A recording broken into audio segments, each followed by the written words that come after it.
Ashaamar kafuune hordoftoota YouTube chaanaalii kiyya kam jirtu nagaa keessanii ambaa nagaa kooti aramoo marqaa jedheen jira nama lama taane nyaanna jarri keenya azumaa deemanii ana Philippine ana yinoor anna akkasiniin jedha marquufanii marqareetinamma sinitti argisiisa namni marquu wallaalan jiru garuu akkamitti akka marqu sinitti argisiisa jedheetani ammaluma viidiyoo kootti na waliin tura bishaan koo danfee jira ashabootti naqeen ture ashaboo maankaa ishii kana tokkotti naqadhe bishaan koo sirriitti danfee jira kunoo duqeetiin jira amma bishaan irraan qannasa jechuudha asitti bishaan baay'ee waan ta'eef abidda qannaseen jira abidda xiqqoo ishee qannasee inna marqaan siniin jedha ijoollee keenya maalimmoo itti nayixaa yoonaan jettanii hin beektuudhaan jiru garuu ani maaliin akka nyaannu sinitti na argisiisa bishaan kun qannafadheen jira duqeetii koon itti naqadha yaani duqeetii xiqqooma ishee nama lama nyaata baay'ee nyaannu xiqqoo ishee nyaanna marqaan ciq nama godha እና ወራፈታ ዩቲዩብ ቻናሌ ኪያ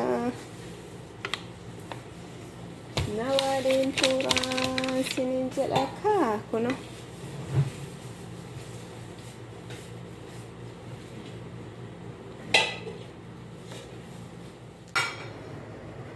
ايش ወራፈታ ዩቲዩብ ቻናሌ ኪያ marqaan kiya kana fakkaata amma xaawulaa kanarra kaayatanii nan sochoosa jechuudha xaawulaa kanarra kaayan nan sochoosa amma dhumaatti na waliin turaan siniin jedha kuna hordoftoota YouTube channel kiyya nan amma akkuma argaa jirtanii nan marqaan kan dirqama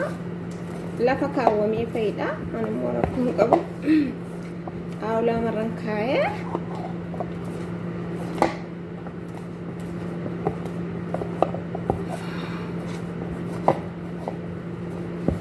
Anna akkasiniin jedha marqaa dhugaa dubbachuuf anillee hojii isaas nan jaaladha nyaata isaas nan jaaladha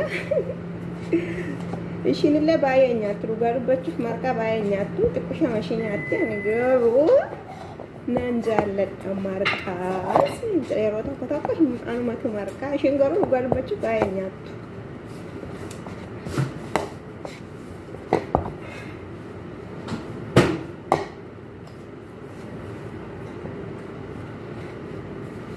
amma kun akkuma argaa jirtan abidda irratti deebisa gunnala yinoora hada Philippine anna kumustaa sinin jechaa jirta kumustaa jechuun afaanii Philippiniitiin akkam jechuudha eeshi hordoftoota YouTube channel kiyya marqaan kiyya irra jira marqaan ka yeroo marqabu sin sirriitti beektu bishaan caafitti namma hin beektu kuno akkasittiin xiqqoo ishii irra taa'achuudha isaan booda ammallee irraa fuuneetu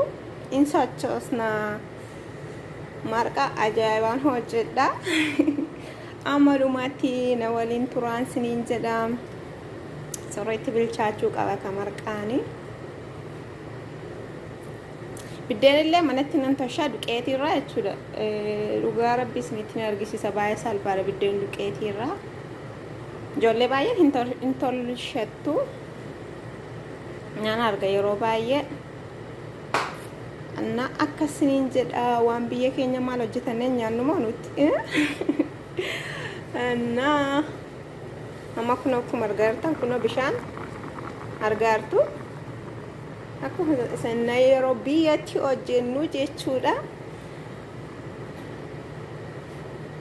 isaan booda xiqqoo ishii akkas tursiisee erga bishaansaa akkuma argartan ammoo ammas fuudheen xaawulaa kanarra kaayatan nan sochoosa amma dhumaatti na waliin tura maaliin akka nyaannullee sinitti na argisiisan sinin jedha gaa rabbii ايش يا رفقة كينيا أمالي أما قرا بشاتشو تيجرا كنا كمار قاجر تاني يرو بشاتشو جرا كمار قارتان بايا بردستي تهين قبطو كنو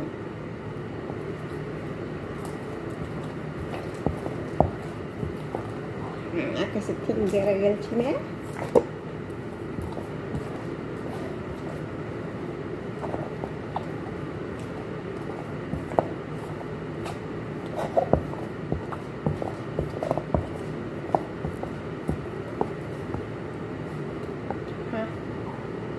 waaqa kuno akkuma argaa jirtanii marqaan kiyyaara ajaa'iba ammallee abidda irratti deebisa sirriitti bilchaachuu qaba.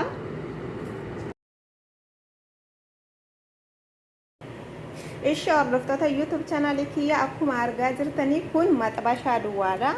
Abidda irra kaa'een jira. Maaliin itti naqa yoo jettanii zaayitiin itti naqa.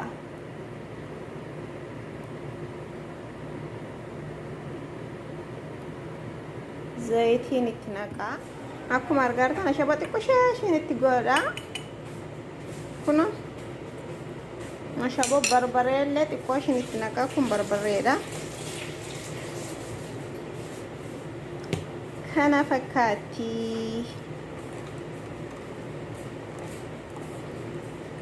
akkuma argaa jirtan nan sochoosa garuu barbaree baay'eetti nenne barbareen san diimataa akkuma argaa jirtan danfaa jira kuno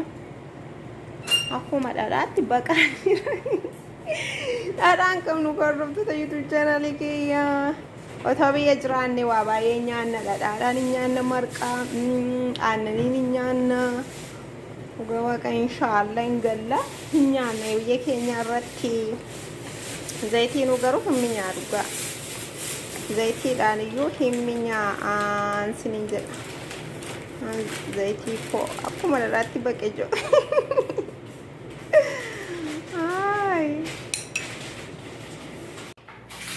Hordoftoota YouTube channel kiyya marqaan kiyya kana fakkaatti kuno dhugaa waaqala marqeen kee kuno marqaan kiyya kana fakkaatti kottaa nyaadhaan sinin jedha kuno la kana fakkaatti ka ha kottaa nyaadhaa wajjin nyaanna እና akkasiniin jala YouTube kiyya subscribe like comment gochuun dagatina